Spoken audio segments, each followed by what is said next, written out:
You wanted something in black and white? You're getting something in black and white.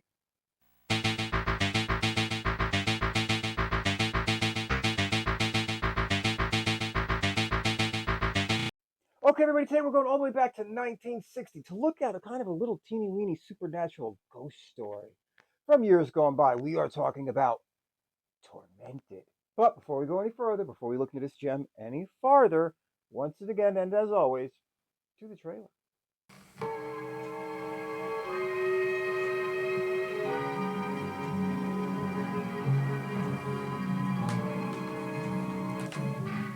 one will ever love you more than I do. Can a man step away from his past into a future free from fear? Or must the dead past return, making of every living moment a time tortured, tormented?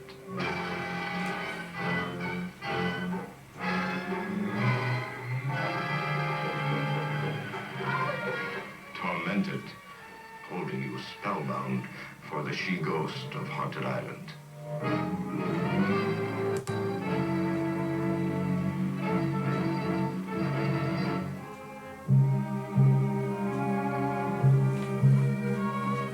Their dreams of desire overshadowed by nightmares. Can a dead love's lust destroy a man? Or can a man defy the she-ghost of Haunted Island? It's going to be just as though you never existed. I'm going to marry Meg. But at the wedding rehearsal was one uninvited guest. I'll never let you marry Meg. You belong to me, Tom. You belong to a ghost. Tom Stewart killed me. Tom Stewart killed me.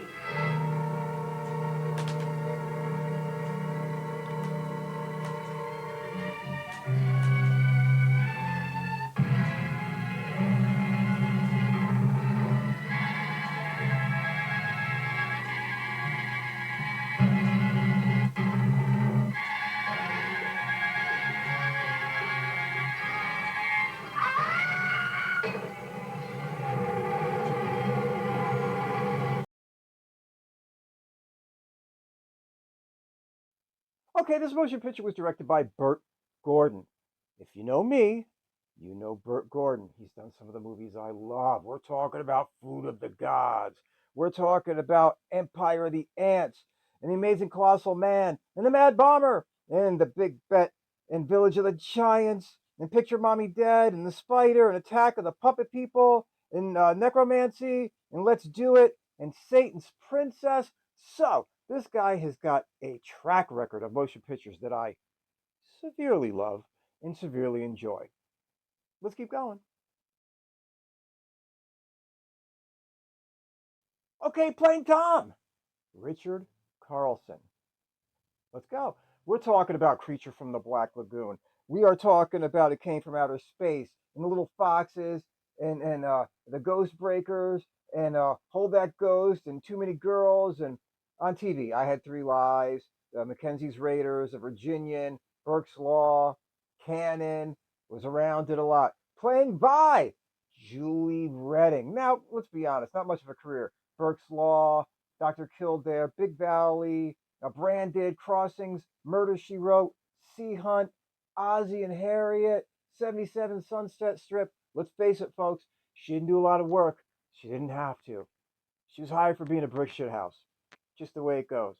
Anyway, now we're off to the amazing Joe Turkel, as always. Of course, he was in motion pictures like Blade Runner, and The Shining, and The Sand Pebbles, and St. Valentine's Day Massacre, and Village of the Giants, and King Rat, and The Purple Gang, and on TV, Lineup, Bat Masterson, Look Up, Wagon Train, Lock Up, Bonanza, Adam 12, Miami Vice, Kojak, you name it, he was in it. Oh, by the way, his character's name is Nick. Oh, playing Mrs. Ellis, we're talking about Lillian Adams.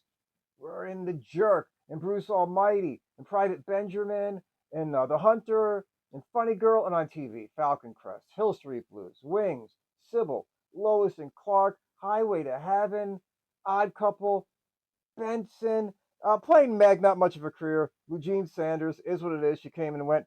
And playing her little sister, you had Susan Gordon. And she was on lots and lots and lots of TV shows. She was in Picture Mommy Dead. She's kind of like a child teen star, whatever, that had a run for a little while. So, is what it is, was what it was. Those are the people. Let's get going to the story. Okay, everybody, we're going to try to do this in 90 seconds or less. And I think I can really, really, really keep it close this time. I always say that. It never works out. It is what it is. Let's get going because we want to keep it short, keep it fast, keep it entertaining, keep it moving, and get to where we would, well, usually spend the most time. The summation. You got this setting. It's a guy, it's a girl. They're at a lighthouse.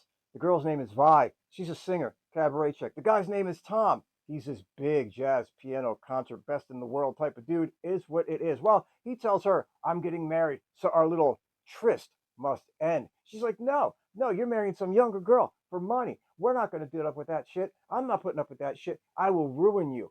I will tell everybody that you had an affair behind her back. I will tell everybody in the music business that you're a lowlife. What do you think about that? Well, Tom isn't digging it. He's like, you can't do this, Vi. You can't. It just has to end. At that moment, she backs up laughing and bangs into the railing. And from there, the movie really starts. You see the railing gives way and she falls. Well, almost kind of, sort of. And she grabs the railing and says, Tom, help me, help me, help me. And he reaches down to grab her and then says, wait a minute. This chick was just going to destroy my life. Maybe I won't help her. And as he stands there confused, should I help? Should I not? Vi falls and Vi dies. Is what it is.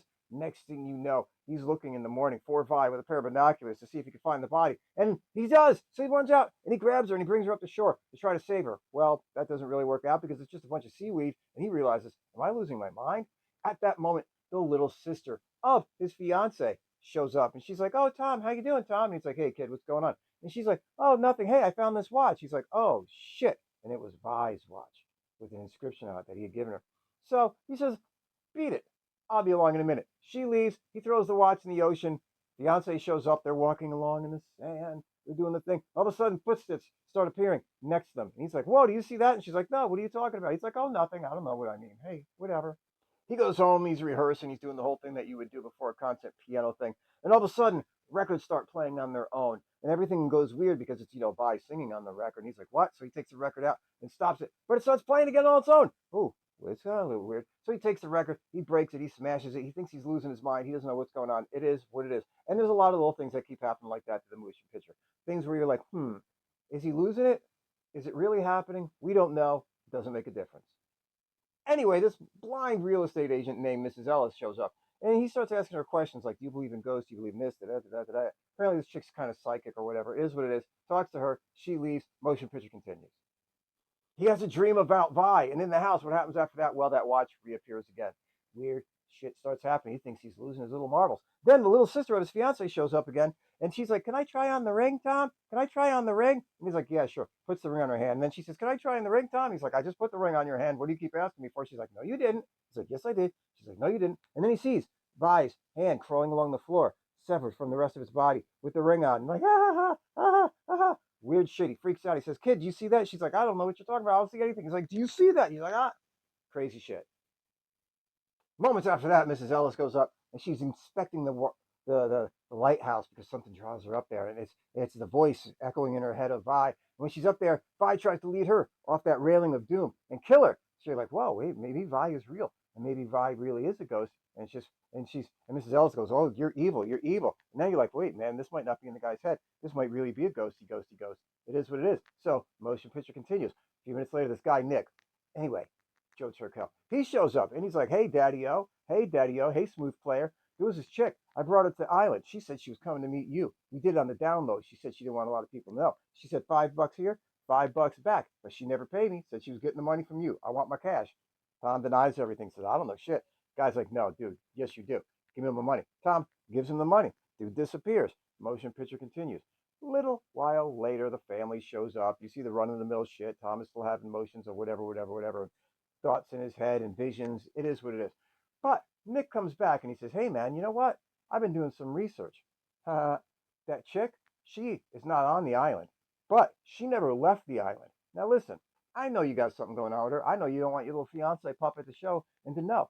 So I think you should pay me and I will keep quiet. Ooh, well, Tom doesn't really like that much. So the next thing that you know, he kills this dude. Unfortunately, the little girl, the sister of his fiance, sees it. Oh my God. She starts talking to him before the wedding which is the next day, and saying, Tom, if you've seen somebody who's seen something, did something bad, would you tell? Well, Tom catches on really quick that she's seen what happened. Is what it is.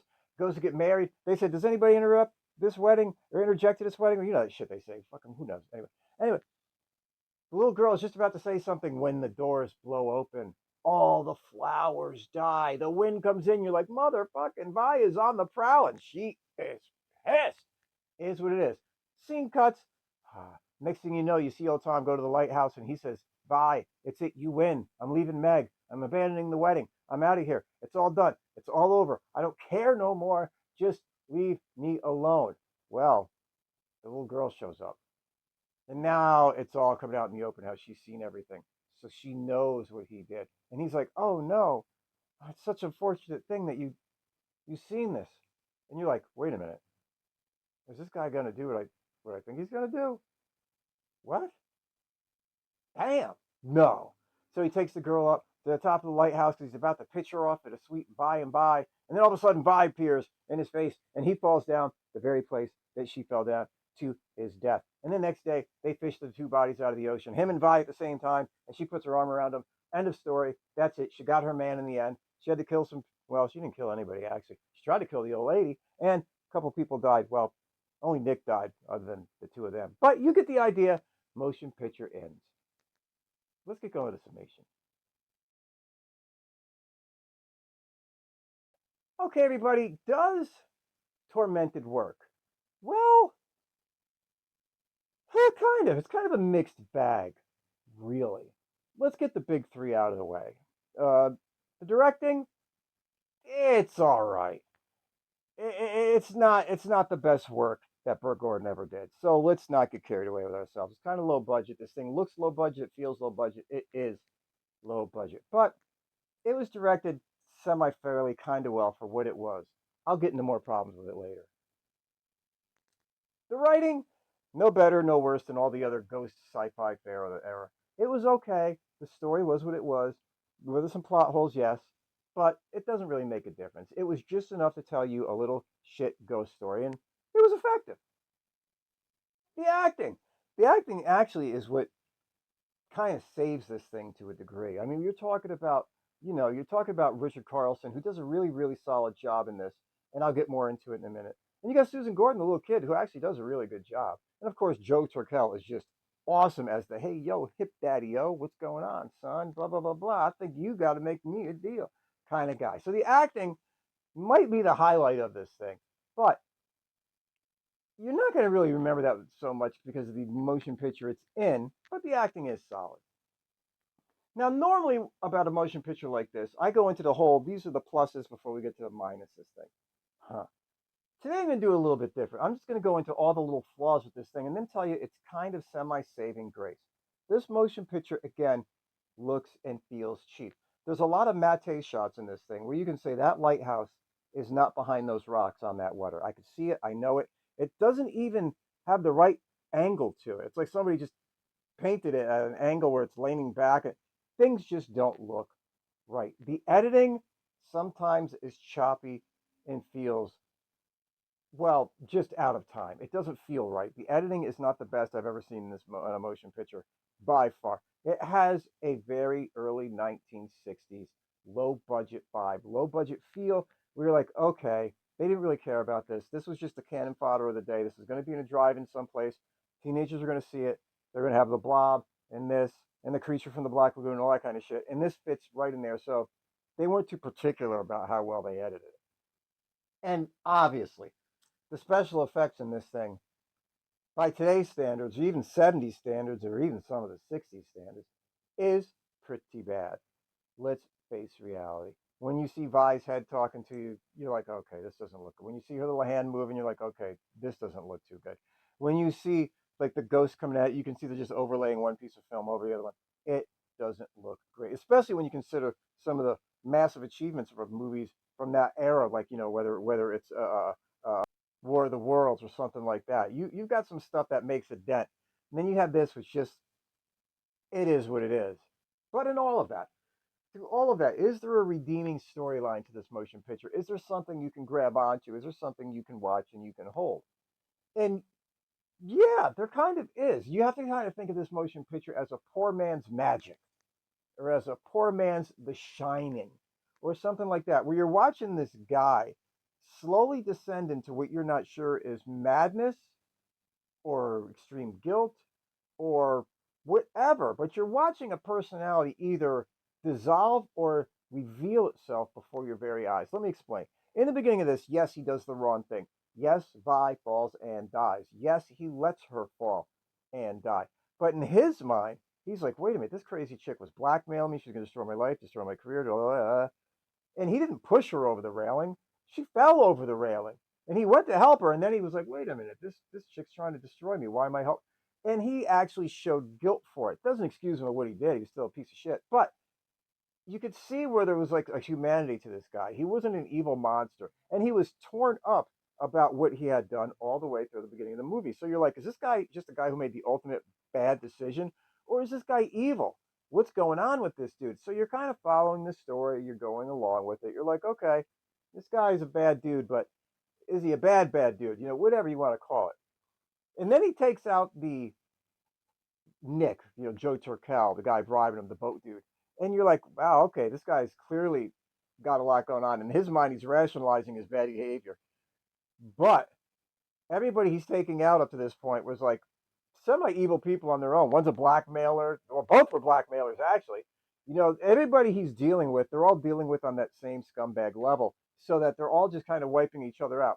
But the motion picture severely changes when you've seen he was willing to hurt the sister of his fiance, because all through the movie, all he's done is shower her with attention and praise, and she looks up to him as like he's this godlike type of dude, and he's always cared about this kid. But to see him now turn on the kid, to see him now turn into this monster that's willing to sacrifice the kid for his own benefit, now you're like, okay, this man is truly evil, and he's truly a sick human being. And you're like, whoa, there's that kind of parallel. There's that kind of Torrance parallel that you're watching in The Shining, where you're like, this guy's nuts, or he's being gone, or he's being driven nuts, or whatever you want to call it. And now the true self is coming out, or the mutated self, whatever it is. But you're watching the descent into madness. The same thing like in a movie like Magic, where you're watching a guy who's a little bit off slowly get worse and worse and worse and worse and worse and worse until he's completely fucking evil. And that's where this motion picture goes. And it has that storyline running through it. And by the way, this motion picture is really short. I mean, it's like an hour and 14 minutes or some stupid shit. It's short, it's quick, it's relatively entertaining for what it is. So you're not going to get bored. It's not going to feel like it drags. It moves along quickly. Anyway, back on track. So despite all the flaws of this motion picture, despite all the weak spots with the editing and sometimes shoddy directing, I hate to say, and sometimes the atrocious special effects, and even a couple plot holes that just kind of make you go, huh? Now, they resolved that quick with one line, but it just kind of feels cheap. There is that story about the main character, and mostly not even him and his fiance. It's almost like the story of the main character and this kid. And are they going to converge in this place where he can actually go evil and try to harm this child? Where all through the movie, you would think it was the one person he would never harm. You know what I mean? Like Jack Torrance always said, I would never hurt you and love it. And then he goes nuts. Same thing kind of here. So there is that. Anyway, folks, you can find Tormented everywhere, anywhere, all over the place. It doesn't make a difference. It's on YouTube. It's on streaming services, whatever. Give it a shot. Give it a watch. It's 1960s.